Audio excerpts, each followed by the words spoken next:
اعوذ باللہ من الشیطان اللعین الرجیم بسم اللہ الرحمن الرحیم وَهَذَا كِتَابٌ أَنزَلْنَاهُ مُبَارَكٌ فَاتَّبِعُوهُ وَاتَّقُوا لَعَلَّكُمْ تُرْحَمُونَ اللہم سبحانک لا علم لنا الا ما علمتنا انک انت العلیم الحکیم رب اشرح لی صدری ویسر لی امری واحلل عقدۃ من لسانی یفقہوا قولی رب زدنی علما یا رب صل وسلم دائما ابدا علی حبیبک خیر الخلق کلہم۔ واجب الاحترام حضرات علماء کرام، معزز خواتین و حضرات، حاضرین و ناظرین کرام، اللہ تبارک و تعالی نے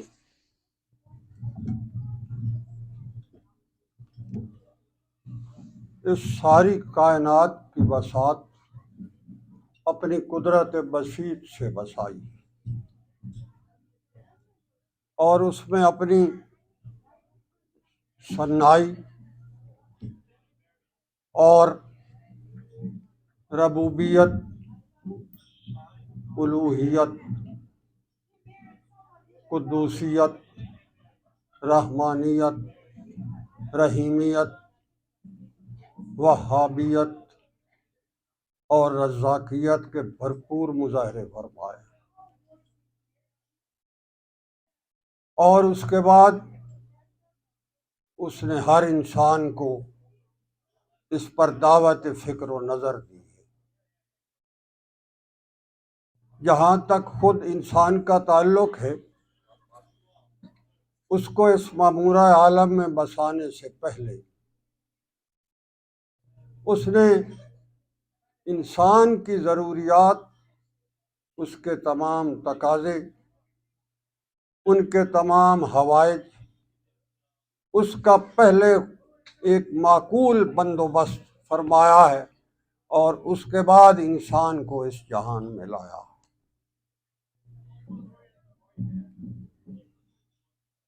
انسان کی اس جہان میں جو ضرورتیں مادی طور پر ہیں، وہ انسان کی تخلیق سے پہلے اس نے اپنی قدرت کاملہ سے یہاں موجود کی۔ انسان کو اس مادی زندگی کے گزارنے کے لیے جو اس کو جسم کو جو کچھ چاہیے، وہ رزق کی صورت میں اس نے انسان کی تخلیق سے ہزاروں سال پہلے اس زمین کے خزانوں میں موجود رکھا، اس کے بعد انسان کو یہاں لایا۔ قرآن فرما رہا ہے وَمَا مِن دَابَّةٍ فِي الْأَرْضِ إِلَّا عَلَى اللَّهِ رِزْقُهَا وَيَعْلَمُ مُسْتَقَرَّهَا وَمُسْتَوْدَاهَا كُلٌّ فِي كِتَابٍ مُبِينٍ۔ ہر چیز اس نے اپنی قدرت کاملہ سے، اپنے زور قلم سے، اور اپنی ربوبیت اور رزاقیت اور قدوسیت کے زور پر اس سارے انسانوں کو اس جہان میں لانے سے پہلے اس کی تمام ضرورتوں کو پورا کیا۔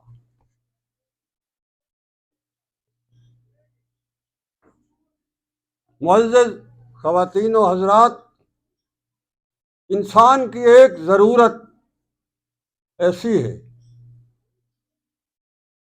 جو ضرورت صرف اس جہان کی زندگی کی حد تک محدود نہیں ہے۔ جب انسان اس جہان سے جا رہا ہوتا ہے، برزخ کے عالم اس کے سامنے آ رہا ہوتا ہے، تو اس وقت سے لے کر جب وہ اس جہان سے چلا جاتا ہے، قبر کے اندر جا کر موجود ہوتا ہے، اس کے بعد جب اللہ کے امر سے وہاں سے جانا ہوگا، حشر کے میدان میں کھڑا ہونا ہوگا، اللہ کے حضور حاضری اور لقاء اللہ، یہ عمل ہونا ہوگا، تو ایک تقاضا اس کی زندگی کا ایسا ہے جو اسے وہاں بھی ضرورت پڑے گی، اور جس کے پاس اس کا ذخیرہ وہاں وافر انداز میں موجود ہوگا، وہی انسان آخر کامیاب اور فلاح کی ضمانت اس کو حاصل ہوگی۔ اور وہ نظام ہے نظام ہدایت۔ اگر ہدایت کا نظام انسان کے پاس نہیں ہے، اس سے خالی ہے، تو اس کے بارے میں قرآن فرماتا ہے کالانعام بل ہوا ضل،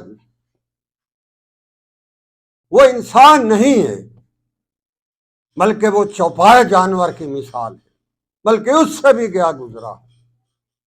اس لیے کہ چوپائے جانور جو ہیں یا جنگل کے رہنے والے بہائم جو ہیں، ان کو اس طرح ہدایت کی ضرورت نہیں ہے جس طرح انسان کو بحیثیت اشرف المخلوقات اس جہان میں نہیں بلکہ اگلے جہان تک اللہ کے حضور حاضری کے وقت تک اس کو ضرورت ہے۔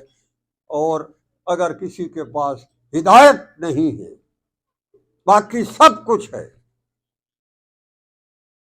تو وہ انسان خسارے میں جا رہا ہے۔ یہ بات سمجھنے کی ہے، غور کرنے کی ہے۔ ہدایت کا نظام میرے اللہ نے ایسا مضبوط اور مربوط رکھا ہے کہ جو پہلا انسان اس نے تخلیق فرما کر اس جہان میں لایا ہے، اس کو ہدایت کے ساتھ نبوت سے بھی سرفراز فرمایا، اور پھر یہ نظام ہزاروں سال چلتا آیا۔ اللہ تبارک و تعالیٰ نے انبیاء کرام علیہم الصلاۃ والسلام کی ایک مقدس اور پاکیزہ جماعت، جس کی تعداد ہزاروں سے بھی بڑھ کر ہے، وہ مبعوث فرمائی،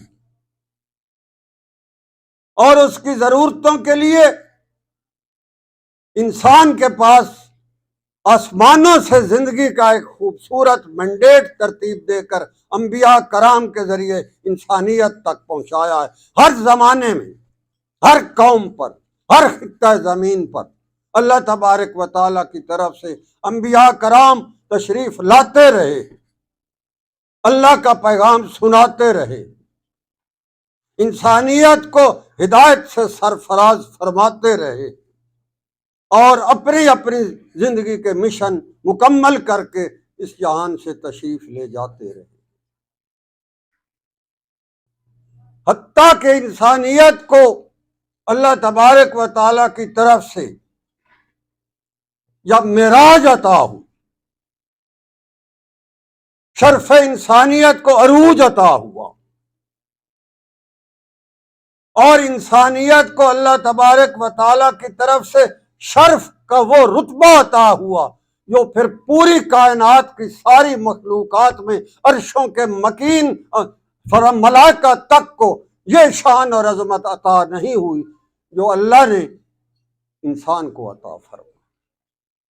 اور انسان کی معراج، اس کا شرف اس وقت عروج پر آیا جب اس معمورہ عالم میں اللہ نے محمد رسول اللہ صلی اللہ علیہ وآلہ وسلم کو مبعوث فرمایا،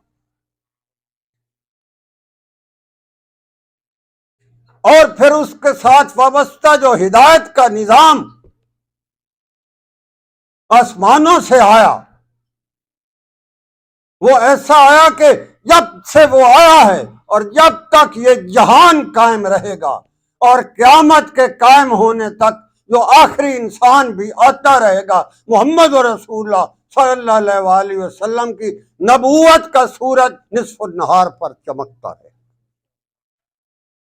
کوئی زمین و زمان کی گردش، لیل و نہار کی آمد اور رفت، اور کوئی زمانوں کے تغیرات اس کو گہنا نہیں سکتے۔ جو انسان آپ صلی اللہ علیہ وسلم کی بعثت سے لے کر قیامت کے قیام تک آئے گا، اس کے لیے اللہ نے ہدایت کا ایسا عالمگیر، آفاقی، خوبصورت، پاکیزہ، پر لطف، سادہ اور انتہائی عملی زندگی کا شاہکار قرآن کی صورت میں عطا فرمایا۔ قرآن کیا ہے؟ آپ اندازہ کریں، یہ جس بستی پر آیا ہے اس بستی کو اس نے ام القرا کر دیا ہے، اور جس ہستی پر آیا ہے اس نے محمد بن عبداللہ کو محمد رسول اللہ کر دیا۔ جس مہینے میں آیا ہے سارے مہینوں سے افضل قرار پایا، جس رات کو آیا ہے اس رات کو باقی ساری راتوں سے افضل قرار دیا ہے، اور جس امت پر آیا ہے اللہ نے فرمایا ہے کنتم خیر امت اخرجت للناس تأمرون بالمعروف وتنہون عن المنکر، باقی ساری امتوں سے بھی افضل قرار پایا۔ یہ قرآن کا مختصر تعارف۔ عجیب عجیب اللہ کریم نے اس کے بارے میں انسانیت کو دعوت فکر دی ہے، اس کو سمجھایا ہے،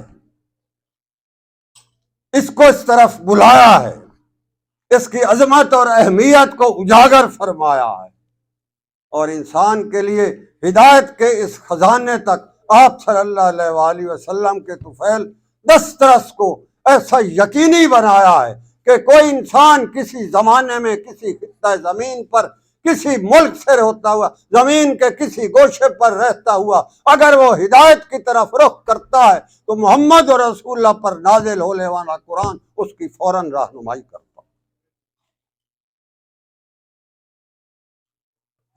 اللہ کریم نے عجیب فرمایا ہے کلا انہا تذکرہ فمن شاء ذکرہ فی صحف مکرمہ مرفوعۃ مطہرہ بایدی سفرہ کرام بررہ قتل الانسان ما اکفرہ۔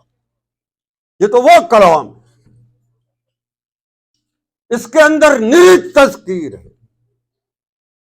اور اس کے اندر سارا تزکیہ ہے، اس کے اندر نور ربانی ہے، خزان نبوت ہے۔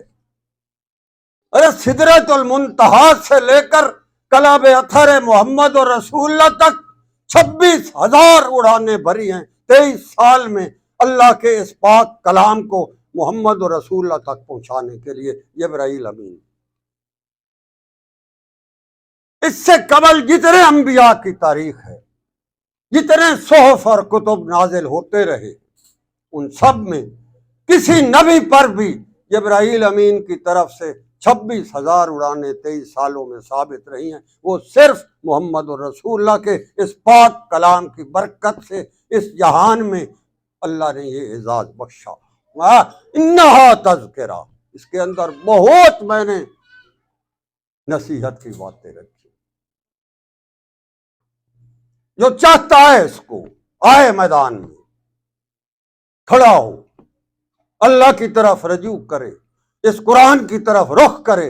اللہ کہتا ہے ہم اپنے سارے انعامات اور محمد رسول اللہ کی نبوت کے فیوز و برکات کا رخ اس کی طرف کر دیں گے۔ زمین و زمان کی کوئی پابندی نہیں، کسی زبان اور نسل اور قوم کی کوئی پابندی نہیں۔ اللہ تبارک و تعالیٰ کا یہ انعام انسان کے پاس موجود ہے۔ معزز خواتین و حضرات، جب یہ اللہ کا پاک کلام نازل ہوا ہے، زمانوں کے تیور بدل گئے، ہواؤں کے عجیب و غریب انداز بدل گئے، آسمانوں کے اوپر ہلچل مچ گئی، زمین کے اوپر لوگوں کے مزاج بدل گئے، نظریات بدل گئے۔ صرف انسان ہی نہیں بلکہ انسان کے علاوہ دوسری مخلوق جو جنوں کی یہاں پر رہتی ہے ان کے اندر بھی یہ احساس ہو گیا کہ کچھ ایسا ہوا ہے جو اس سے پہلے کائنات میں نہیں ہوا ہے، جس کی وجہ سے ان کی زندگی کے اطوار بھی بدل گئے، ان کی اڑانیں بدل گئیں، ان کی پروازوں کے عجیب انداز ہو گئے، حیران ہو گئے کہ کیا ہوا ہے۔ آج ہم جس قرآن سے بے تعلق ہو کر ترقی کی راہیں ڈھونڈتے پھر رہے، جب یہ آیا تھا تو اس نے صرف انسان کو نہیں بلکہ جنوں کی مخلوق کو بھی متاثر فرمایا. بہت بڑی وہاں ایک صورتحال پیدا ہوئی کہ کوئی ایسا اس کائنات میں تغیر ہوا ہے، کوئی ایسا کام ہوا ہے، کوئی ایسا معاملہ ہوا ہے، کوئی ایسا واقعہ ہوا ہے جس کے نتیجے میں اب ان کی پروازیں عجیب ہو گئی، آسمان دنیا تک جانا مخصوص ہو گیا. شہب و ثاقب جو تھے وہ ان کے پیچھے پڑ جاتے تھے اور ان کو جلا کر بھسم کر دیتے تھے. اس لیے کہ اس وقت کیا ہو رہا تھا؟ اس وقت جبرائیل امین اللہ کے اس کلام کو کلب اطہر محمد و رسول اللہ پر نازل کرنے کے لیے پروازیں فرما رہے تھے. اس لیے ان پروازوں کے دوران کسی جن کو اس طرف جانے کی اجازت نہیں.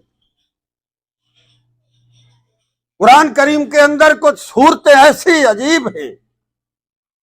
یہ جو سورت انعام کی آیت مبارکہ میں نے پڑھنے کی سعادت کی ہے، یہ سورت انعام جو ہے یہ قرآن کریم کی سب سے لمبی وحی ہے. اس کے اندر 20 رکوع ہے. یہ مکی سورت ہے، 265 آیتیں ہیں اور یہ یکبارگی بطور وحی نازل ہو. صحابہ فرماتے ہیں رات کا سما تھا، مکہ کی فضائیں ساکت تھیں، اچانک ہم نے آسمانوں سے اللہ کی تسبیح اور تحلیل کا ایک عجیب گوگا سنا. ہم آسمانوں سے ایسے لگتا تھا جیسے کسی نے یکسر اللہ کے پاک نام کا ذکر اور تسبیح اور تحلیل سے پوری فضاؤں کو معطر کر دیا. بعد میں آپ صلی اللہ علیہ وآلہ وسلم کی زبانی پتہ چلا کہ جب مجھ پر یہ سورت انعام نازل ہو رہی تھی تو اس وقت آسمانوں سے لے کر زمین تک جتنے ملائکہ تھے وہ سارے اللہ کے پاک نام کے ذکر میں مشغول ہو گئے. یہ وہ کلام. تو عرض میں یہ کر رہا تھا کہ جنوں کے اندر ایک عجیب تہلکہ مچ گیا.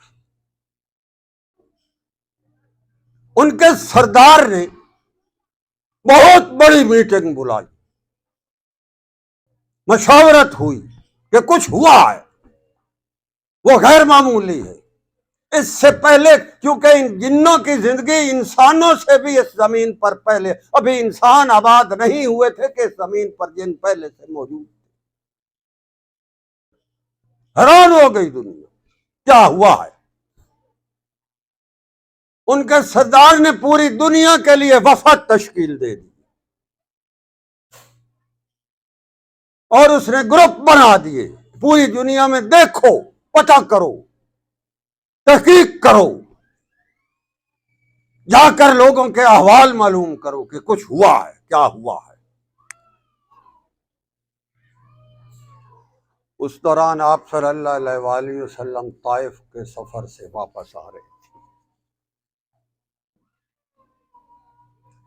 طائف کا سفر بڑا عجیب سفر تھا. یہ حامل قرآن ہستی جب وہاں گئے ہیں تو وہاں کے لوگوں کو دعوت دی ہے تو وہ دعوت بڑی عجیب ہے. معزز خواتین و حضرات، اس وقت کی تاریخ کے مطابق طائف کی بستی جو تھی وہ تجارت کا بہت بڑا مرکز تھا، جیسے مکہ تھا. اسی لیے قرآن نے ان دونوں بستیوں کو قریتین عظیم کہا ہے کہ یہ بہت بڑی بستیاں. طائف ایک بہت بڑا تجارتی مرکز تھا. آپ صلی اللہ علیہ وآلہ وسلم وہاں تشریف لے گئے. وہاں ایک بہت بڑا بازار لگتا تھا، کم و بیش 3 کلومیٹر لمبا بازار تھا. لوگ دن کے وقت آتے تھے، بڑے بڑے کاروباری مراکز تھے، پوری دنیا سے تجارتی قافلے آتے تھے، کاروبار ہوتا تھا اور شام تک گہما گہمی رہتی. آپ صلی اللہ علیہ وآلہ وسلم وہاں جب تشریف لے گئے اور لوگوں کو دعوت دی ہے تو 3 کلومیٹر حضرت زید بن حارث صاحب کے غلام ساتھ تھے، وہ فرماتے کہ جب ہم چلے ہیں تو آپ صلی اللہ علیہ وآلہ وسلم کی طرف پتھر آنا شروع ہوئے، حتیٰ کہ بازار کے اخیر تک پتھر کھاتے ہوئے محمد رسول اللہ نے اس قرآن کی عظمت اور اعلیٰ کلمت اللہ کا جھنڈا بلند رکھا۔ یہ وہ اللہ کا پاک نظام ہے، یہ وہ اس کا کلام ہے، یہ اس کا انعام ہے، اس کے اندر ہدایت کا سامان ہے جس سے آج ہم صرف نظر کیے ہوئے اور ترقی کرنا چاہتے ہیں، مگر اپنی نفسانی ترقی کرنا چاہتے ہیں۔ اس کی ابدی فلاح کی طرف وہی آ سکتا ہے جس کو میرا اللہ توفیق عطا کرتا ہے۔ ہمیں سوچنا پڑے گا، ہمیں دیکھنا پڑے گا کہ اس اتنے بڑے خزانے کے ساتھ آج کی دنیا میں ہم کیا سلوک کر رہے ہیں، اس کے ساتھ کیا برتاؤ ہو رہا ہے، اس کی عظمت اور تقدس کا کیا پاس ہو رہا ہے، اس پیغام کو ہم نے اپنی زندگی کے نظام میں کہاں تک داخل کیا ہے۔ یہ اس ہستی سے پوچھو جس نے 3 کلومیٹر تک اس اللہ کے پاک قرآن کے لیے پتھر کھائے۔ زید بن حارث فرماتے ہیں ہم جب واپس آئے ہیں، مکہ سے پہلے وادی نخلا ایک جگہ آتی ہے، ابناء ربیہ کے باغات ہیں، وہاں اب بھی موجود۔ وہ فرماتے ہیں کہ آپ صلی اللہ علیہ وآلہ وسلم کے جسم میں اثر حتیٰ کہ خون بہتا بہتا آپ کے نالین مبارک تک آ گیا اور چپک گیا، اور ہم نے وہاں چشمے سے آپ صلی اللہ علیہ وآلہ وسلم کے پاؤں مقدس دھو دھو کر اس خون کو نکالا ہے، تب جا کر آپ کا جوتا مبارک اترا۔ ارے یہ کوئی عام معمولی خون ہے؟ اس خون کی قدر اگر پوچھنی ہو تو عبداللہ بن حرام رضی اللہ عنہ سے پوچھو۔ جب احد کے میدان میں آپ کے رخ اقدس پر کڑیاں چبھی ہیں، خون کا فوارہ ابلا ہے، آپ صلی اللہ علیہ وآلہ وسلم نے سرے میدان کھڑے ہو کر اس قرآن کی عظمت کا جھنڈا بلند فرمایا، اور یہ مقدس چہرہ اس کے لیے خون آلود ہوا۔ جب اس صحابی نے دیکھا ہے تو حدیث کے اندر روایت موجود ہے، وہ آگے بڑھے، اس نے آپ صلی اللہ علیہ وآلہ وسلم کے رخ انور پر اپنے ہونٹ رکھ دیے، وہ سارا خون چوس لیا اور اپنے اندر اس نے نگل لیا۔ آپ صلی اللہ علیہ وآلہ وسلم نے فرمایا عبداللہ یہ خون ہے، اس کو تھوک دو۔ اس نے عجیب فکرہ کہا تھا، نے کہا یا رسول اللہ صلی اللہ علیہ وسلم، اللہ کی قسم آپ مجھے یہ نہ فرمائیں کہ میں تھوک دوں، یہ زمین شہادت لے جائے گی۔ میں چاہتا ہوں کہ یہ خون میرے خون میں شامل ہو جائے تاکہ مجھے اللہ کی طرف سے جنت کا پروانہ مل جائے۔ آپ صلی اللہ علیہ وآلہ وسلم نے فرمایا لوگوں سن لو، میرا خون آج عبداللہ کے خون میں شامل ہو گیا، اللہ کی قسم اس کو جہنم کی آگ کا دھواں نہیں چھو سکتا۔ یہ وہ خون ہے جو اس قرآن کے لیے بہا اور 3 کلومیٹر تک بہتا رہا ہے، نالین مبارک جم گئے ہیں اس خون کے ساتھ۔ وادی نخلا میں آپ نے قیام فرمایا۔ ابناء ربیہ نے جب آپ صلی اللہ علیہ وسلم کی حالت دیکھی، حالانکہ دشمن اسلام تھے، انہوں نے اپنے غلام کو بھیجا کہ جاؤ یہ جو شخص بیٹھا ہے اس کو انگوروں کا ایک گوشہ جا کر دے آؤ۔ بہت یہ بیچارے حالات کے ستائے ہوئے آئے، اس نے آ کر جب انگوروں کا گوشہ دیا تو آپ نے تعارف کے طور پر فرمایا کہ تم کہاں سے ہو؟ اس نے عرض کی میں نینوا سے ہوں، نینوا کا رہنے والا ہوں۔ تو آپ صلی اللہ علیہ وسلم نے ارشاد فرمایا جہاں میرے بھائی یونس بن متی مبعوث ہوئے تھے وہاں کے ہو؟ اس کا ماتھا ٹھنکا، اس نے غور سے دیکھا، اس نے عرض کی یہ یونس بن متی کو جو آپ اپنا بھائی کہہ رہے ہیں وہ تو اللہ کا نبی تھا، آپ بھی نبی ہیں۔ ارشاد فرمایا ہاں اس کے سردار ابنائے ربیہ دیکھ رہے تھے، وہ اس نے بلا لیا کہ یہ بھی بیٹھا ہے، کہیں زیادہ دیر بیٹھا رہا تو اس پر بھی کہیں فیضان محمدی اور نور ربانی قرآن کی حامل ہستی کی زبان اقدس سے کوئی ایسا نور کا چشمہ اٹھے گا جو اس کو بھی اس میں بہا لے جائے گا۔ انہوں نے واپس بلا لیا کہیں یہ بھی اسلام نہ لے آئے۔ ایک طرف قرآن ہے، ایک طرف ہمارا ایمان ہے، ایک طرف ہماری مادی ترقی ہے، اور ایک طرف عبدالآباد کی فلاح ہے۔ ہمیں ذرا غور کرنا پڑے گا کہ ہم بھی کہیں اپنی مادیات کی طرف الانے پر ادھر تو نہیں چلے جاتے اور ادھر سے رک جاتے ہیں، کہیں یہ نہ ہو کہ یہ فیضان ہمارے اندر بھی داخل ہو جائے۔ یہ غور طلب نکتے ہیں۔ تو عرض میں یہ کر رہا تھا کہ جنات کے اندر ایک ہوگا شروع ہو گیا، ساری دنیا میں وہ پھیل گئے۔ صحابہ کو جب پتہ چلا تو وہ بھی رات کو وہاں وادی نخلا میں آ گئے۔ صبح جب فجر کے وقت نماز کا ٹائم ہوا، آپ صلی اللہ علیہ وآلہ وسلم اسی وادی نخلا کے مرغزار میں امامت کے لیے کھڑے ہوئے، اور پیچھے سے وہ جن بھی اتفاقاً وہاں آ گئے۔ اب یہ قرآن کی بہار ہے، یہ محمد اور رسول اللہ کی نبوت کا نکھار ہے، یہ اللہ کریم کے انوارات کی بچھاڑ ہے۔ عجیب سما تھا، وادی نخلا کی سکوت فضائیں تھیں، صبح کا وقت تھا، امامت کے پر محمد اور رسول اللہ جلوہ فروز تھے، پیچھے صحابہ کھڑے تھے۔ آپ نے امامت کروائی، قرآن پڑھا تو صحابہ فرماتے ہیں جب ہم سن رہے تھے تو جب پرندے درختوں سے اٹھے تو وہ اڑتے ہوئے آئے اور ہمارے سروں پر بیٹھ کے، ہمیں یہ پتہ نہیں چلا کہ ہمارے سروں پر پرندے بیٹھے، اس لیے کہ پرندوں نے سمجھا یہ بھی درختوں کی طرح کوئی ٹنڈ منڈ قسم کا کوئی ٹہنی ہے، کوئی درخت کا تنا ہے۔ یہ سننا ہے قرآن کا، جس کو قرآن انصات کہتا۔ وہ فرماتا ہے وَإِذَا قُرِئَ الْقُرْآنُ فَاسْتَمِعُوا لَهُ وَأَنصِتُوا، ارے سنو اس کے، دل کی گہرائیوں سے تم ہو جاؤ گے اس کے۔ تو وہ جن بھی تھے وہ آئے، انہوں نے دیکھا آپ صلی اللہ علیہ وسلم کی زبان حق ترجمان ہے، قرآن کی تلاوت ہے، صبح کی معطر ہوائیں ہیں، مکے کی فضائیں ہیں، اور پیچھے صحابہ کرام کھڑے ہیں، وہ بھی آ کر کھڑے ہو گئے، سنا انہوں نے۔ آئے ہائے، قرآن نے عجیب نقشہ کشی کی۔ قُلْ أُوحِيَ إِلَيَّ أَنَّهُ اسْتَمَعَ نَفَرٌ مِّنَ الْجِنِّ فَقَالُوا إِنَّا سَمِعْنَا قُرْآنًا عَجَبًا يَهْدِي إِلَى الرُّشْدِ فَآمَنَّا بِهِ وَلَن نُّشْرِكَ بِرَبِّنَا أَحَدًا۔ ارے قرآن یہ ہے،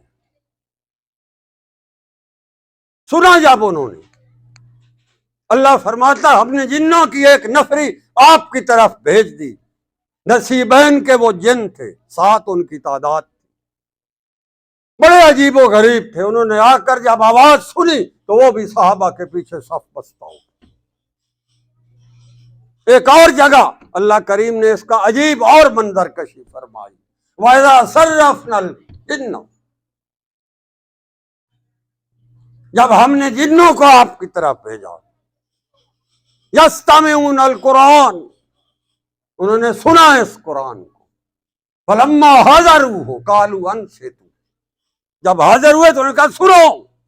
وہ جو جنوں کی نفری کا سردار تھا اس نے کہا ارے سنو، یہ کیا ہو رہا ہے، یہ کیا پڑھا جا رہا ہے، کون پڑھ رہا ہے، کیا پڑھ رہا ہے، کہاں سے آیا ہے، کیا کہہ رہا ہے، سنو اس کو۔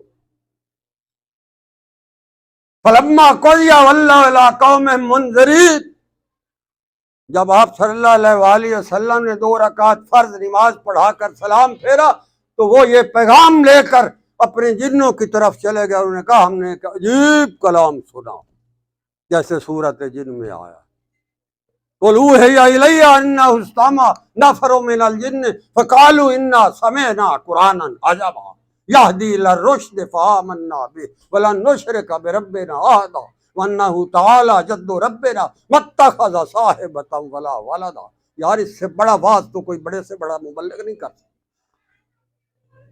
یہ قرآن ہے، یہ اللہ کا انعام ہے، یہ ہدایت کا خوبصورت نظام ہے، اس کے اندر ایک پاکیزہ زندگی کا خوبصورت نظام ہے، اس کی طرف آؤ۔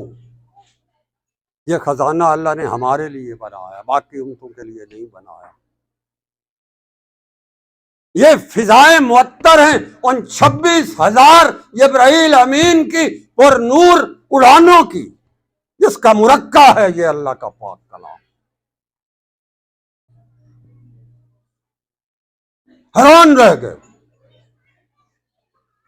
وَإِذْ صَرَفْنَا إِلَيْكَ نَفَرًا مِنَ الْجِنِّ يَسْتَمِعُونَ الْقُرْآنَ فَلَمَّا حَضَرُوهُ قَالُوا أَنصِتُوا۔ ارے یہ تو اللہ ہمیں بھی کہتا ہے کہ تم بھی انصات کیا کرو، میرے پاک کلام کے ساتھ وہ سلوک نہ کرو جو سلوک ہم کرتے پھر رہے ہیں۔ وہ کہتا ہے وَإِذَا قُرِئَ الْقُرْآنُ فَاسْتَمِعُوا لَهُ، سنو اس کو، وَانصِتُوا، اور اسی کے ہو جاؤ۔ آپ ان جنوں کا جو قرآن نے الفاظ بتائے ہیں، فلما قضی، جب اللہ کا قرآن پڑھ چکے آپ صلی اللہ علیہ وسلم، سلام پھیر دیے، تو اس وقت وہ واپس ہوئے، جب واللہ الی قومہم منذرین، وہ اس قرآن کی ساری زندگی کے علم بردار بن کر گئے۔ آج بھی آپ مکے میں جاتے ہیں تو سورت جن کی زیارت کرتے ہیں۔ آپ صلی اللہ علیہ وآلہ وسلم جب وہاں وادی نخلہ سے ابھی مکے کے اندر پہنچنے نہیں پائے تھے کہ جنوں کی ایک پوری جماعت آپ صلی اللہ علیہ وآلہ وسلم کی منتظر تھی۔ یہاں آپ نے ان کو قرآن سنایا، اسلام کی دعوت دی اور انہیں مشرف با اسلام فرمایا۔ ہم کیا ہیں؟ ہم نے اس کے ساتھ کیا کیا؟ ہم نے اس کو کیا سنا؟ اور اگر سنتے تو پھر ہماری حالت یہ نہ ہوتی جو اس وقت امت محمدیہ کی حالت ہے۔ یہ غور طلب بات ہے۔ چلو وہ تو جن تھے، اب انسانوں کی طرف آؤ۔ جب آپ صلی اللہ علیہ وآلہ وسلم کے حکم پر حبشہ کی طرف ہجرت ہوئی ہے تو وہاں شاہ حبشہ تھا، نصرانی تھا۔ اس کو قریش عرب نے اپنے وفد بھیج کر اس کے بڑے کان بھرے، اس کو مسلمانوں کے خلاف خوب پراپیگنڈا کیا، اس کے درباریوں کے سامنے اسلام کی عظمت اور تقدس کو جتنا گہنا سکتے تھے گہنایا، مگر بادشاہ نے فیصلہ فرمایا کہ جو یہ کہہ رہے ہیں، جس پر یہ ایمان لائے ہیں، جو ان پر، ان کے نبی پر نازل ہوتا ہے، جو محمد اور رسول اللہ مکے کی گلیوں میں لوگوں کو بتاتے اور فرماتے پھرتے، میں وہ سنوں تو صحیح وہ ہے کیا۔ حضرت جعفر طیار رضی اللہ تعالی عنہ آئے، میں مختصر عرض کر رہا ہوں، تشریف لائے، سنایا انہوں نے، اللہ کا قرآن سنا، دربار پر سناٹا طاری۔ شاہ حبشہ نے بڑے غور سے سنا، درباریوں نے بھی سنا۔ جب تلاوت ختم ہوئی وہ اٹھا اپنے تخت سے، اس نے زمین سے ایک تنکا اٹھایا اور اس نے کہا اللہ کی قسم، جو کچھ میں نے سنا ہے یہ ایک تنکا ادھر نہ غلط ہے نہ ایک تنکا ادھر غلط ہے، یہ سارے کا سارا حق۔ کیا ہم نے دل کی گہرائیوں سے حق مانا؟ کیا ہم نے اس پیغام کو دل کی گہرائیوں سے تسلیم کیا؟ یا آج بھی ہماری بدبختی کا عالم یہ ہے کہ ہم اس کلام کو، اس پیغام کو، اللہ کے اس انعام کو، محمد رسول اللہ کی نبوت کے فیضان کے خوبصورت مرکے کو، جس میں ہزاروں اڑانے جبرائیل امین کی نورانیت بھی شامل، ہمارا دانشور طبقہ تو کہتا ہے یہ آج سرے سے قابل عملی، it's impracticable, it leads to extremism. It takes you to fundamentalism. ارے یہ ہمارے تبصرے ہیں اور ان کے تبصرے سنو. عجیب بات ہے. آج بھی میں کہتا ہوں جنہوں نے یہاں قرآن کی شمع جلا رکھی ہے، مسلمانوں کے بچے اور بچیوں کے دل میں اللہ کے اس پاک کلام کے چشمہ ہدایت کو انڈیل رہے. میں کہتا ہوں وہ معلمات اور معلمین اور وہ ادارے بہت متبرک، ان کی سرپرستی کرو، ان کے ساتھ تعاون کرو، اپنے بال بچوں کو اس در و دیوار کے اندر ہر صورت بھیجو، اللہ کے کلام کی بہار کو ان کی دل کی گہرائیوں میں اور ان کی دھڑکنوں کے اندر رچنے اور بسنے دو. کل کو یہ کام آنے والی چیز ہے، یہ تمہارے بھی کام آئے گی. جب تمہارے بچے اللہ کے حضور حافظ قرآن بن کر کھڑے ہوں گے تو تمہارے لیے بھی فائدہ ہوگا. اس ہدایت کے نور کے چشمے سے کبھی صرف نظر نہ کرو.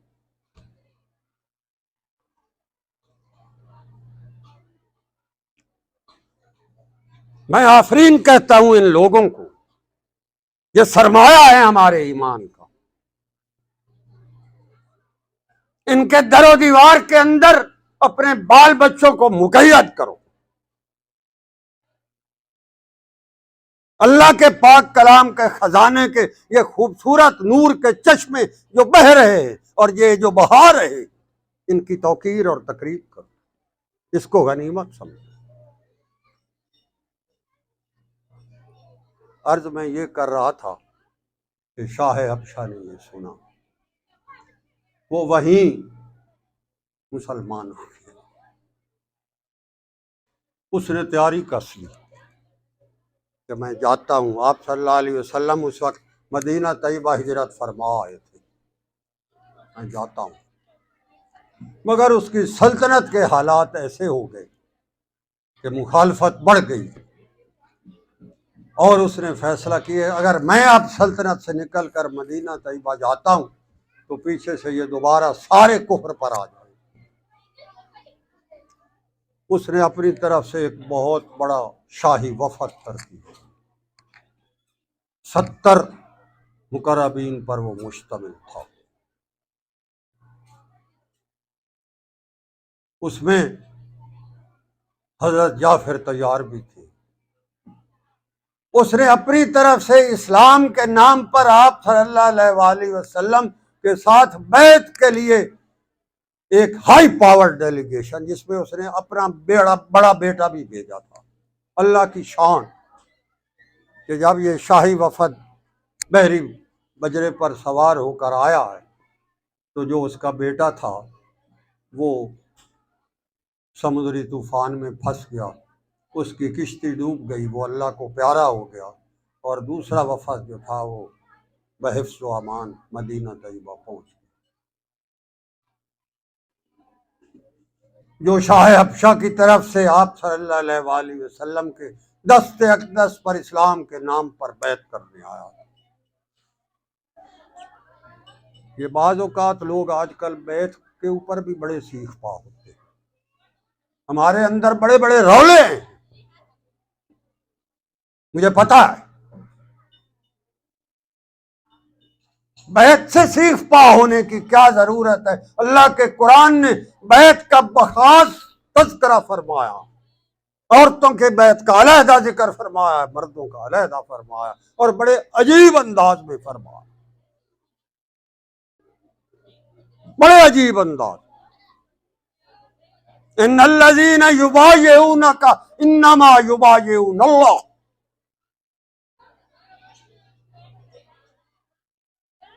کہ آپ صلی اللہ علیہ وآلہ وسلم کی سنت مطہرہ تھی کہ جب وہ بیعت فرماتے تھے اپنا دست اقدس آگے کرتے تھے. وہ جو بیعت کرنے والا تھا وہ بھی کرتا تھا، آپ اس کے دست اقدس اپنا دست مبارک اس کے ہاتھ میں دے دیتے تھے.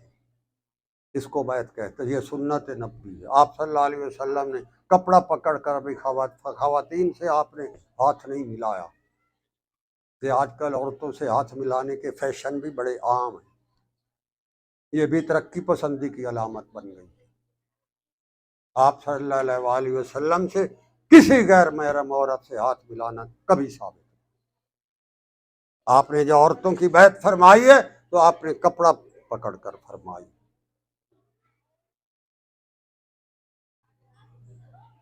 تو عرض میں یہ کہہ رہا تھا، جو شاہی وفد جب آیا ہے اس وقت آپ صلی اللہ علیہ وسلم خیبر کے مارکے میں مصروف تھے۔ آپ نے حکم جاری فرمایا کہ شاہ حبشہ کا جو وفد آیا ہے اس کو مسجد نبوی کے صحن میں ٹھہرایا جائے۔ بہت بڑا اعزاز ہوتا تھا کہ کسی وفد کو اگر مسجد نبوی میں ٹھہرایا جائے۔ آپ نے حکم جاری فرمایا وہاں سے ان کو وہاں ٹھہرایا جائے۔ یا پھر طیار رضی اللہ تعالی عنہ سے رہا نہ گیا، وہ مدینہ شریف آئے تو پھر وہاں خیبر چلے گئے، وہاں جا ملے۔ آپ صلی اللہ علیہ وآلہ وسلم کے ساتھ اس ملاقات کا بھی ایک عجیب جذباتی سما۔ آپ صلی اللہ علیہ وآلہ وسلم کی جب نظر پڑی تو ارشاد فرمایا، مجھے یہ نہیں پتا کہ مجھے سب سے زیادہ خوشی خیبر کی فتح کی ہے یا اس جعفر طیار کے چہرے کو دیکھنے سے مجھے خوشی ہوئی۔ میں یہ فیصلہ نہیں کر پا رہا مجھے خوشی کس بات کی تھی۔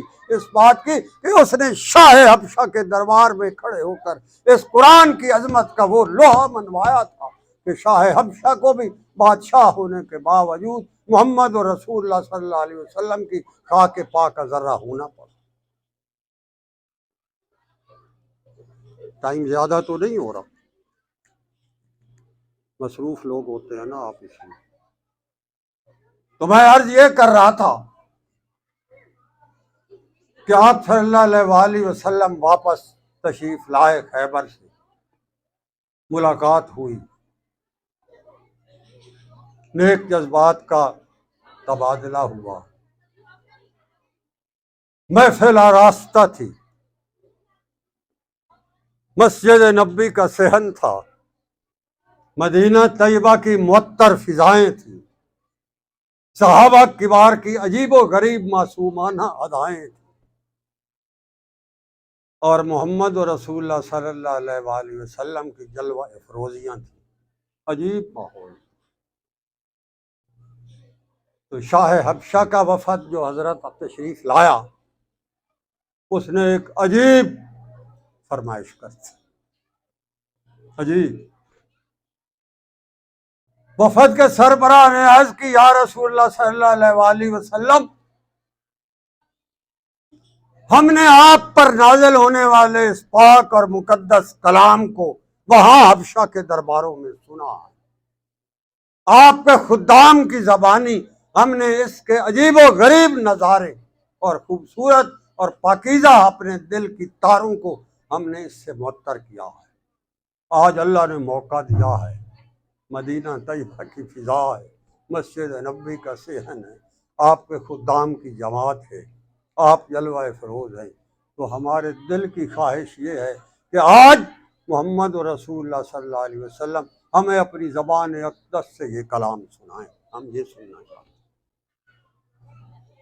اس کی بھی نقشہ کشی اللہ کے قرآن میں عجیب، بڑی عجیب، بہت ہی عجیب۔ آپ صلی اللہ علیہ وآلہ وسلم نے بساط افتخار اس خواہش کو قبول فرمایا۔ صحابہ کی بڑی مجلس ہے، شاہی وفد بیٹھا ہوا، آپ صلی اللہ علیہ وآلہ وسلم عجیب انداز میں اپنے زبان حق ترجمان سے اللہ کے پاک کلام کی تلاوت فرمائی۔ یاسین والقرآن الحکیم انک لمن المرسلین۔ عجیب عجیب باتیں۔ بعض مفسرین کرام نے فرمایا ہے کہ اللہ تبارک و تعالیٰ نے اس کائنات کی تخلیق سے پہلے یہ الفاظ اپنے پاس لوح محفوظ پر لکھ دیے تھے، جو صورت یاسین کے پہلے ابتدائی الفاظ ہے، جو آپ صلی اللہ علیہ وآلہ وسلم نے ایک روایت کے مطابق اس وقت شاہ حبشہ کی فرمائش پر تلاوت فرمائی۔ عجیب ماحول۔ آپ صلی اللہ علیہ وآلہ وسلم کی زبان مطہرہ مقدس سے جب قرآن کے الفاظ موتیوں کی طرح جھڑنے لگے تو جو حاضرین بیٹھے تھے ان میں حبشہ کے وفد کے قلب کے تار بھی چلنے لگے. سنا انہوں نے. اللہ نے عجیب انداز فرمایا اس ماحول کو. فرمایا وَإِذَا سَمِعُوا مَا أُنزِلَ إِلَى الرَّسُولِ، جب سنا ان لوگوں نے جو میرے اللہ پر نے میرے محمد صلی اللہ علیہ وسلم پر نازل فرمایا تھا، تو اللہ فرماتا ہے ترا اے کاش تو اگر ہوتا وہاں، تجھے وہ سما نصیب ہوتا، تو دیکھتا وہاں کیا ہو رہا تھا. ترا شاہی وفد بیٹھا ہے، ادھر صحابہ کبار بیٹھے ہیں، محمد اور رسول اللہ موجود ہیں، مسجد نبی کا صحن ہے، مدینے کی فضائیں ہیں، ماحول ایک عجیب انداز بنا. ادھر سے آپ صلی اللہ علیہ وسلم کی آواز گونجی ہے. اللہ کہتا ہے کاش ترا تو اگر ہوتا تو دیکھتا وہاں کیا ہو رہا تھا. ارے آج تو مسلمانوں کی محفلوں میں قرآن کی یہ بہاریں ہی ہم نے ختم کر دی. کون سی اتنی مجلسیں ہیں جن کے شروع میں اللہ کے پاک کلام کی تلاوت ہوتی ہے. اس کو تو پڑھنا ہی ہم دقیانوسیت سمجھ بیٹھے. کیا کیا رونے روئے ہم. بہرحال اللہ نے فرمایا وَإِذَا سَمِعُوا مَا أُنزِلَ إِلَى الرَّسُولِ تَرَىٰ أَعْيُنَهُمْ تَفِيضُ مِنَ الدَّمْعِ مِمَّا عَرَفُوا مِنَ الْحَقِّ. کیا عجیب الفاظ. اسی طرح وہ وفد موجود ہے، آپ صلی اللہ علیہ وآلہ وسلم کی آواز مدینہ طیبہ کی فضاؤں میں مسجد نبی کے صحن میں گونج رہی. اللہ کہتا اگر تو وہاں ہوتا تو دیکھتا وہاں میرے اس قرآن کی بہار کا سما کیا تھا. شاہی وفد جو تھا ان کی گواہی جو ہے قرآن کی حقانیت میں، ان کے آنکھوں سے وہ تر جو قطرے موتیوں کی طرح بکھرے پلکوں پر اترے ہیں، ان کے رخسار پر ٹپکے ہیں. اللہ نے ان رخسار پر ٹپکنے والے قطروں کو قرآن کی آیت بنایا.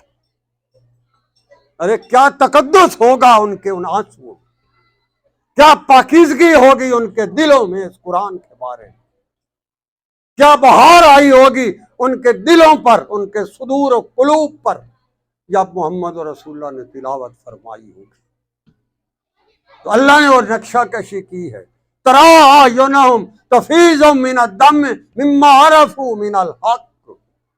جن پر یہ کیفیت طاری ہوتی ہے وہ عارف حق. ہم نے کیا سنا، ہم نے کیا سمجھا، ہم کیا ایمان لائے یا نہ لائے، ہم نے کیا برتاؤ کیا اور ہم کیا کرتے پھر رہے ہیں. اور سب سے بڑھ کر افسوس یہ ہے کہ کیا ہمیں احساس زیاں بھی ہے یا نہیں. ہائے جب آپ صلی اللہ علیہ وآلہ وسلم تلاوت فرما چکے تو جیسے شاہی سفارت کاری کا انداز ہوتا ہے، وہ لوگ جو تھے ان کے وفد کا سربراہ اٹھا. سپاس نامے کا جواب آ رہا ہے. جب وہ اٹھا تو اس نے محفل کے اندر مخاطب کسی کو نہیں کیا. قرآن کے الفاظ پر غور فرماتے ہیں. اس نے سیدھا رب کائنات کو مخاطب کیا. یقولون ربنا آمنا فاکتبنا مع الشاہدین. عجیب کلمہ ہے، عجیب بات ہے. اس کے اندر اتنا تقدس ہے، اتنا پاکیزگی ہے، اتنی عصمت ہے، اتنی عفت ہے، اتنی اخلاص اور اخبات ہے کہ اللہ نے اس کے الفاظ کو قرآن کی آیت بنایا. قرآن کی آیت کوئی معمولی بات نہیں. آپ صلی اللہ علیہ وآلہ وسلم نے فرمایا ہر امت کا ایک محدث ہوتا ہے.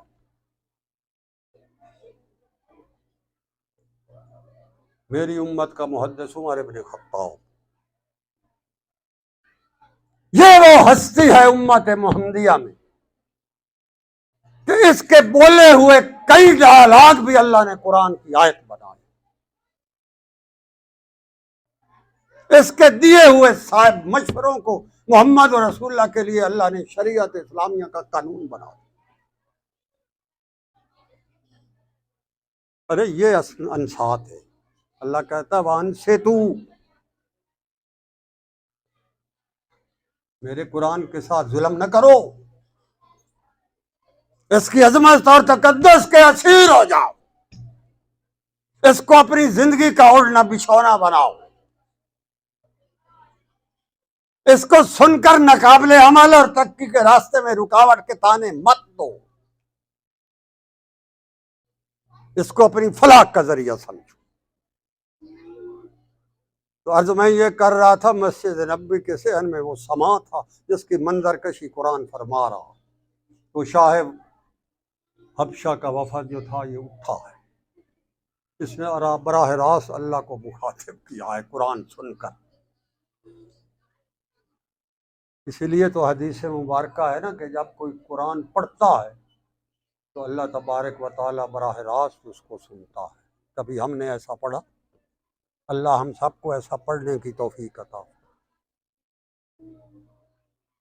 اس نے اللہ کی ذات کو براہ راست مخاطب کیا ہے، ربنا آمنا فاکتبنا مع الشاہدین۔ بڑی مجلس ہے، بڑے بڑے صحابہ کبار، سابقون الاولون تشریف فرما۔ اس نے براہ راست سب کو گواہ بنا کر اللہ کے حضور اس نے براہ راست مکالمہ کیا، ربنا آمنا فاکتبنا مع الشاہدین۔ اللہ ہم تو ہو گئے تیرے، سنا ہم نے اس قرآن کو، آج کے بعد اس قرآن کے سن لینے کے بعد ہمارا تیرے سے یہ مطالبہ ہے کہ تو ہمیں بھی ان کی صف میں اس فہرست میں لکھ دے جس میں تو نے ابو بکر صدیق اور عمر بن خطاب جیسے لوگوں کو لکھا۔ فاکتبنا مع الشاہدین، ہم بھی گواہ ہیں ان کے جیسے، یہ گواہ ہیں تیرے قرآن کی عظمت اور تقدس کے، اور تیرے محمد صلی اللہ علیہ وسلم کی نبوت کی حقانیت کے، جیسے یہ گواہ ہیں اسی طرح میں اللہ تجھے ان سب کے سامنے کہہ رہا ہوں، میں ہو گیا اس قرآن کا، ہم ہو گئے اس کے، شاہ حبشہ ہو گیا تیرا، فاکتبنا مع الشاہدین۔ لکھ دے اس کو بھی، اللہ ہمیں بھی اس میں۔ ارے کیا کبھی ہم نے اپنے آپ کو لکھا ایسا، کہا ایسا؟ کیا ہم نے کبھی ایسی آرزو کی؟ کبھی ہمارے دل میں یہ جذبات مچلے؟ کبھی ہم اس طرف آئے؟ کبھی ہم نے اس کی حقانیت پر ایسے غور کیا جیسے اس دن شاہ حبشہ نے؟ اس نے تو پہلے کبھی کوئی حدیث کے مطالعے تو نہیں کیے تھے، قرآن شریف کا حافظ تو وہ نہیں تھا، وہ تو شاہی وفد لے کر آیا تھا، اور اس نے سنا جب تو اس نے کھڑے ہو کر اپنی طرف سے یہ اعلان کیا، فاکتبنا مع الشاہدین وما لنا لا نؤمن باللہ وما جاءنا من الحق ونطمع ان يدخلنا ربنا مع القوم الصالحین۔ کہتا جب سے یہ قرآن اب ہم نے اپنی فرمائش پر محمد اور رسول اللہ سے سنا ہے، میرے وہ براہ راست اللہ سے مخاطب ہو رہا، براہ راست اللہ سے مخاطب، وہ کہہ رہا ہے ربنا آمنا فاکتبنا مع الشاہدین۔ اے اللہ، ارے یہ قلبی کیفیت کا نام تصوف ہے، یہ سلوک ہے، یہ معرفت ہے، یہ ہدایت ہے، یہ فرقان ہے، یہ فیضان ہے۔ یہ جب آتا ہے تو لوگوں کے دلوں کی دنیا بدل دیتا ہے۔ لمحوں کے لمحوں میں فیضان محمدی کے حاملین لوگوں کے دلوں پر اللہ کے پاک نام کی ایسا عجیب و غریب قسم کا نقش ثبت کرتے ہیں کہ ایک دفعہ ان کے دلوں کی دنیا بدل کر رکھ دیتے ہیں۔ جو یہ کرتے ہیں وہ پیر ہوتے ہیں، باقی فراڈ یہ ہوتے، بچ جاؤ۔ جو تیرے دل کے اندر ان کیفیات کو بھرتے ہیں، فیضان محمدی اور نور ربانی کی فضائیں اور ہوائیں اور معطر تیرے دل کے اندر کے تاروں کو چھیڑتے ہیں اور وہاں حقانیت کے بیج بوتے ہیں، تجھے رات کی تنہائیوں میں اٹھا اٹھا کر اللہ کے حضور بٹھاتے ہیں، تو بیٹھا فرش پر ہوتا ہے اور کلام تو مکین عرش کے ساتھ کر رہا ہوتا ہے۔ جو تجھے یہ کیفیت دیتے ہیں وہ پیر اور شیخ ہوتے ہیں۔ ارے یہ کیفیتیں لینی ہو تو کتابوں میں نہیں ملتی، کسی کی خاک پاک ذرہ بننا پڑے گا۔ قرآن تو عربی میں نازل ہوا تھا اور سارے مکے والے عربی دان تھے، اللہ چاہتا تو کتابچے کی شکل میں ایک ہی دفعہ بارش کی صورت میں برسا دیتا، وہ سارے پڑھ نہ لیتے، ان کو تو ہم سے زیادہ عربی آتی تھی، مگر اللہ نے ایک معلم بھیجا، وَيُعَلِّمُهُمُ الْكِتَابَ وَيُزَكِّيهِمْ يَتْلُو عَلَيْهِمْ آيَاتِهِ وَيُزَكِّيهِمْ وَيُعَلِّمُهُمُ الْكِتَابَ وَالْحِکمَةَ۔ اور ایک کتاب کی حکمتیں اور اس کی گرہیں کھول کھول کر تجھے تب سمجھ آئیں گی جب تیرے دل کی گرہیں کھلیں گی، جب تیرے سینے کے اندر سے یہ اندھیرے نکل جائیں گے، قرآن کی عظمتوں کے سویرے آ جائیں گے، اس کے بعد تجھے سمجھ آئے گی یہ قرآن کیا ہوتا ہے۔ کوئی ایسا درویش ڈھونڈو، دور دور سے رجمم بالغیب کرنا آسان ہے، مگر یہ سارا کچھ جا کر سیکھنا یہ ذرا مشکل ہوتا ہے۔ باتیں اور افسانے اور تحفظات کے اظہار کرنے آسان ہوتے ہیں، مگر ان مجاہدوں سے گزر کر ان کیفیات کا حصول اگر چاہیے تو اللہ نے ایسے درویشان حق اب بھی دنیا میں موجود رکھے، یہ بھی میں بتاؤں۔ آئے وہ ڈائلاگ ہے جو شاہ حبشہ کے وفد کے سربراہ نے بولا، جس کو اللہ نے قرآن کی آیت بنایا، 7واں سپارہ یہیں سے وَمَا لَنَا لَا نُؤْمِنُ بِاللَّهِ وَمَا جَاءَنَا مِنَ الْحَقِّ۔ ہمارے پاس تو اس قرآن کے سننے کے بعد کوئی جواز ہی نہ رہا کہ ہم اس حق کو تسلیم نہ کریں، اب تو ہمارے پاس کچھ بھی نہ رہا۔ ارے یہ کلام وہ ہے جو جبرائیل امین کی اڑانوں کا امین ہے، کتاب محفوظ میں موجود ہے، اور جو وہاں موجود ہے اس کا عجیب نظر کشی کی ہے اللہ نے، اور میں نے پہلے عرض کی بِأَیْدِی سَفَرَۃ کِرَامٍ بَرَرَۃ، بڑے پاکیزہ اور مقدس ہاتھوں میں ہوتا ہے۔ میں کہتا ہوں آسمان پر لوح محفوظ کے پاسبان جو ہیں ان کے ہاتھ اگر اللہ نے مقدس کیے تو زمین پر وہ بچے اور بچیاں اور وہ اساتذہ، وہ معلمین، وہ معلمات جو قرآن کو لوگوں کے ہاتھوں میں دے کر ان پر اللہ کے پاک کلام ان کی زبان پر جاری کر رہے ہیں، میں کہتا ہوں وہ بھی پاکیزہ ہاتھ۔ ایسے ہاتھ پاکیزہ بناؤ، اپنے بھی بناؤ، بچوں کے بھی بناؤ۔ موقع ہے جہاں، اس سے کبھی صرف نظر نہ کرو، بچ جاؤ گے، نہیں تو اس کی حقانیت وہاں سمجھ آئے جب انسان اس جہان سے جا رہا ہوتا ہے، ملک الموت آ رہا ہوتا ہے، سکرات کا عالم ہوتا ہے، تو سمجھ وہاں آتی ہے کہ جو کچھ میں کر آیا ہوں وہ کیا تھا، اور جو کچھ مجھے کرنا چاہیے تھا وہ کیا تھا۔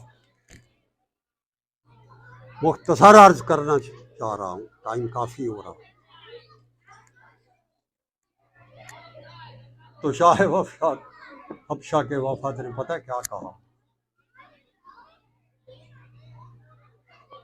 کہ ہم نے اس کو سنا، اس کو حق مانا، اس کے ہو گئے، اب تو ان ساری ہستیوں کو ہماری اس حقانیت کا گواہ بنا میرے اللہ۔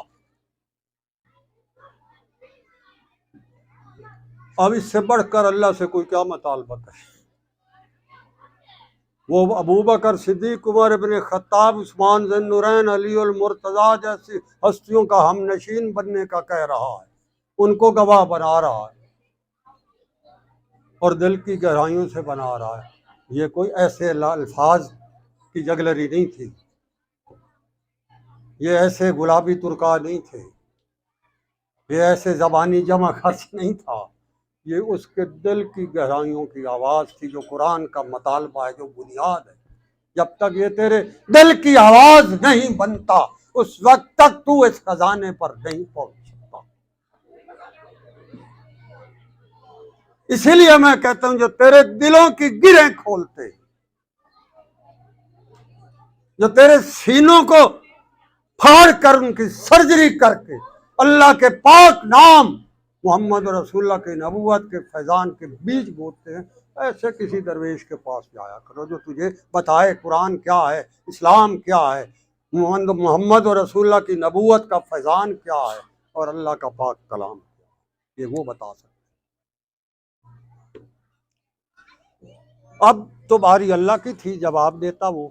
اب محفل میں اس نے براہ راست اللہ کو مخاطب کیا، عجیب بات کی ہے اس نے، اس کے تقدس اور اس کی عجیب و غریب اس کے اندر کی معصومیت کو اللہ نے قرآن کی آیت بنا دیا۔ اب تو ظاہر ہے اللہ کو جواب دینا چاہیے تھا۔ جیسے میں نے عرض کیا، آپ صلی اللہ علیہ وآلہ وسلم نے جب تلاوت کی تو اس کے سفارتی آداب کے طور پر شاہ حبشہ کا وفد کھڑا، یہ اس کا سپاس نامہ ہے جو قرآن نے بیان کیا ہے۔ اللہ نے اس کو سپاس نامے کو قرآن کی آیتیں بنایا، معمولی بات۔ ارے اس کے آنسوؤں میں اتنا تقدس تھا، اتنی معصومیت تھی۔ اس محفل کے اندر جو بیٹھے تھے ان کے اندر اللہ کی حضور للہیت اور اخلاص کا وہ عالم تھا کہ انہوں نے بولا کچھ نہیں، مگر ان کی آنکھوں کے اندر کے آنسوں نے، ان کی پلکوں کی تراہٹ نے اور ان کے رخساروں کے گیلے پن نے بتا دیا کہ وہ چاہتے کیا ہیں، اور اللہ دیکھ رہا تھا۔ اس نے کہا یہ سب ان کے آنسوؤں کو بھی میں آیت بنا دوں۔ معمولی بات ہے۔ اب تو بھائی اللہ کی طرف سے آنا تھا نا، اب وہ کیا کہتا ہے؟ ممکن ہے ہم بڑی لچھے دار باتیں کر رہے ہوں اور اندر ہمارا دل ساتھ نہ دے رہا ہو، یہ بھی تو ہوتا ہے نا۔ آج کل تو بہت ایکٹنگ ہے، عجیب و غریب انداز۔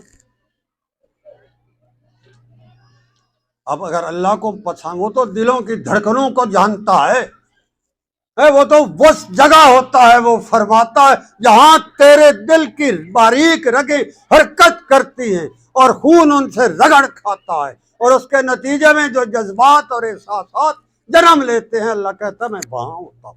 تو کیا کہتا ہوں؟ کہاں پھر رہا ہے؟ میں اس پر فیصلے کرتا ہوں۔ اب اس نے جب اللہ کو مخاطب کر کے یہ باتیں کر دی تو وہ بیٹھ گیا۔ اب تو اللہ کی طرف سے آنا تھا۔ جبرائیل آئے، قرآن بھری اس نے سدرۃ المنتہا سے قلب اطہر محمد رسول اللہ تک۔ سپاس نامے کا جواب آ رہا ہے اللہ کی طرف سے، جبرائیل امین لا رہا ہے، شاہ حبشہ کے وفد کی ترجمانی اور اس کے مطالبے کا جواب آ رہا ہے۔ اللہ نے کہا فَأَصَابَهُمُ اللَّهُ بِمَا قَالُوا، یہ محفل کے اندر میری طرف سے اس کے سپاس نامے کا جواب میرے محمد صلی اللہ علیہ وسلم نشر کر دو۔ فَأَصَابَهُمُ اللَّهُ، میں نے دیا ثواب اس کو جو یہ مانگ رہا۔ ارے ایسے ثواب ہوتے ہیں جو اللہ اپنے پاک مقدس دین کی عظمت اور تقدس کے پاسبانوں کو عطا کرتے ہیں۔ ارے نقد دیتا ہے۔ میں پوچھتا ہوں یار، جب اللہ کا رسول فرماتا ہے کہ محنت اور مزدوری جب تم کرتے ہو تو مزدور کا پسینہ خشک نہ ہونے پائے کہ اس کی اجرت اس کو مل جائے، تو جب اللہ کی اپنی باری آتی ہے تو وہ ادھارے کرتا ہے؟ نہیں کرتا۔ تمہارا ہر وہ لمحہ، تیرے دل کی ہر وہ دھڑکن، تیرے ہر سانس کی آمد اور رفت جو اللہ کے لیے وقف ہوتی ہے، اس کے اوپر نقد جواب آتا ہے اور ثواب آتا ہے۔ اس کی ابتدا یہیں سے ہوتی ہے اور اس کی معراج اور انتہا وہاں جا ہوتی ہے جب تیری اللہ کے حضور حاضری ہے۔ وہ ادھاروں پہ نہیں رکھتا، وہ اسی لمحے تیری زندگی کے اندر تبدیلیاں لاتا ہے، تجھے اپنا آپ دکھاتا ہے، محمد رسول اللہ کی نبوت کی حقانیت بتاتا ہے، قرآن کی عظمت کو جتلاتا ہے۔ تو اللہ یہی کہہ سکتا ہے نا، جو اس سے بڑھ کر اور آپ کیا چاہتے ہیں اس سے؟ یہی گارنٹی چاہتے ہیں نا کہ جب ہم اس جہان سے جائیں تو ہم اللہ کے حضور سرخرو ہو جائیں۔ تو اللہ نے شاہ حبشہ کے وفد کو بڑی مجلس میں فرمایا فَأَصَابَهُمُ اللَّهُ بِمَا قَالُوا، جو کچھ یہ کہہ رہے ہیں میرے محمد انہیں بتا دو، میں نے دیا ثواب۔ مزہ آیا نا بات کا؟ قرآن کی محفل کا مزہ آیا، سننے کا مزہ آیا، سنانے کا مزہ آیا، سوال کا مزہ آیا، جواب کا مزہ آیا۔ فَأَصَابَهُمُ اللَّهُ بِمَا قَالُوا جَنَّاتٍ تَجْرِي مِن تَحْتِهَا الْأَنْهَارُ خَالِدِينَ فِيهَا، وذالک جزاء المحسنین، احسان کی کیفیت یہ ہوتی ہے۔ حدیث احسان بھی ہے نا کہ اپنے ان علماء سے پوچھئے گا وہ کیا تھی، کیا ہے۔ اس کے اندر کا کلائمیکس یہ ہے کہ جب تو اللہ کی حضوری میں عبادت کرے تو تو ایسے کرے جیسے تو براہ راست اسے دیکھ رہا ہے۔ یہ احسان ہے، یہ حدیث احسان کا کرکس ہے، کلائمیکس ہے، اس کا اصل پیغام ہے، اساس ہے۔ اور اگر تجھ پر یہ کیفیت نہیں ہوتی تو یہ یقین تو ہونا چاہیے کہ وہ تو تجھے دیکھ ہی رہا، فَإِنَّهُ يَرَاكَ، وہ تو تجھے دیکھ ہی رہا۔ کیا ہم میں یہ کیفیتوں میں سے کچھ ہوتی ہے؟ اگر یہ کیفیتیں چاہیے تو کسی درویش کی حاضریاں دو، جاؤ بیٹھو، سنو، سناؤ، دل کے دکھڑے بتاؤ، اور وہاں سے بہاریں لے کر واپس آؤ۔ جو تجھے یہ کیفیات دیتے ہیں وہ بھی ہو، وہ شیخ ہوتے ہیں۔ غلط کانسیپٹ نہیں ہونا چاہیے، کریکٹ ہونا چاہیے۔ یہ حاملین فیضان محمدی ہوتے ہیں،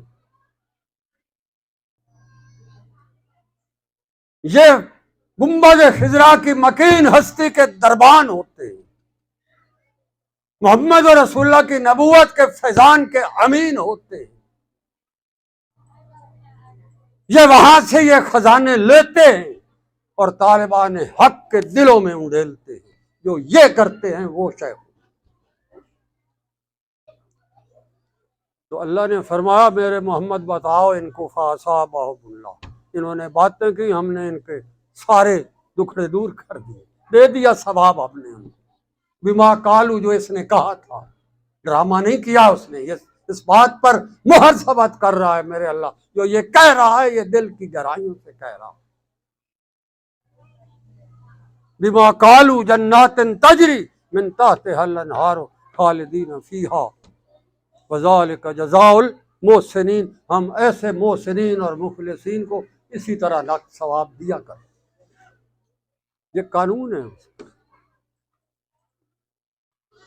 کوئی دیر لگائی اللہ نے ثواب دے، اس نے پکارا، مجلس کے اندر بیٹھا وہ، اور اوپر سے جواب آیا۔ مزہ آیا بات کرنے کا بھی اور سننے کا بھی، سوال کرنے کا بھی اور ماننے کا بھی۔ یہ کیفیت ہوتی ہے جو اللہ کسی کے دل میں ڈالتا ہے، کسی کو اس کا طالب بناتا ہے، کسی کو اس کا سالک بناتا ہے، اور وہ کسی درویش حق کی نگاہوں کے اندر آتا ہے، اور یہ کیفیات اس کے دل کی دھڑکنوں میں وہ سما دیتا ہے، پرو دیتا ہے، تو پھر اس کو اسلام کی بہار سمجھ آتا ہے۔ ہاں البتہ ایسے بدبخت بھی پوری دنیا میں تھے۔ جہاں محمد اور رسول اللہ کے حضور یہ کچھ ہو رہا تھا، وہاں عبداللہ بن ابی بھی تو پھر رہا تھا، وہ بھی تو مدینہ کا ہی رہنے والا تھا۔ ایسے بھی ہوتے، یہ قانون ہے میرے۔ ہم خود اپنی زندگی کے روزمرہ کی گزران سے اندازہ لگا سکتے ہیں کہ ہم کس دھڑے میں کھڑے ہیں۔ باتیں تو وہ بھی بڑی کرتا ہے۔ اللہ کا نظام ایسا ہے۔ شاہ حبشہ نے جب حضرت ام حبیبہ رضی اللہ تعالی عنہا کا آپ صلی اللہ علیہ وآلہ وسلم نے نکاح کا پیغام بھیجا تو شاہ حبشہ خود نکاح خواں بنا آپ صلی اللہ علیہ وآلہ وسلم کی نکاح کا۔ ام حبیبہ کا نکاح انہوں نے پڑھایا تھا۔ عجیب بات ہے کہ اس نے اپنے شاہی خزانے سے 60,000 درہم یہ تھا حق مہر دیا۔ محدثین کرام فرماتے ہیں کہ آپ صلی اللہ کی ازواج مطہرات میں سب سے مہنگی ام المومنین ام حبیبہ ہے، کیونکہ اس لیے ان کا حق مہر سب سے زیادہ ہے۔ شاہ حبشہ نے اپنے شاہی خزانے سے ادا کیا۔ اللہ کے انعام میں کہتا ہوں نقد آتے۔ شاہ حبشہ نے محمد اور رسول اللہ کا نکاح خواں بنا، اور اللہ نے محمد اور رسول اللہ کو اس کے جنازے کا امام بنایا۔ شاہ حبشہ تو سینکڑوں میل دور پڑا ہوا تھا، تو دور بیٹھا ہوا. آپ غزوہ تبوک سے واپس آئے, مدینہ طیبہ کے اندر ارشاد فرمایا صفیں بناؤ جنازے کے. صحابہ حیران رہ گئے, بندہ تو ہے نہیں یا رسول اللہ, کیا اللہ نے وہاں شاہ حبشہ کی موت کی خبر محمد رسول اللہ تک پہنچائی. یہ وحی الہی ہے. آپ صلی اللہ علیہ وآلہ وسلم جنازے کے لیے کھڑے ہوئے, جب جنازہ پڑھا چکے تو صحابہ آپ کے گرد ہو گئے. انہوں نے کہا یا رسول اللہ کس کا پڑھایا ہے جنازہ, بندہ تو تھا نہیں. ارشاد فرمایا شاہ حبشہ وہاں اللہ کے حضور حاضر ہوا ہے, فوت ہوا ہے.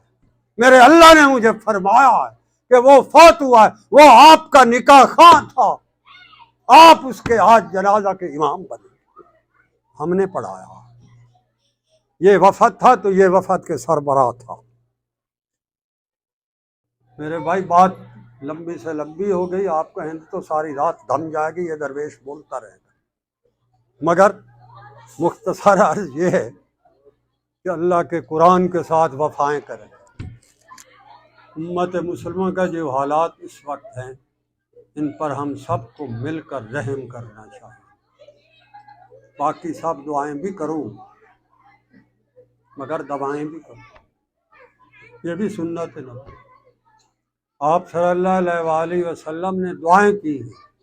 تمام مفسرین اور محدثین علماء ربانیین یہ فرماتے ہیں کہ جتنی اسلام کو فتوحات عطا ہوئی ہیں یہ ساری کی ساری آپ صلی اللہ علیہ وآلہ وسلم کی دعاؤں کا صدقہ ہے.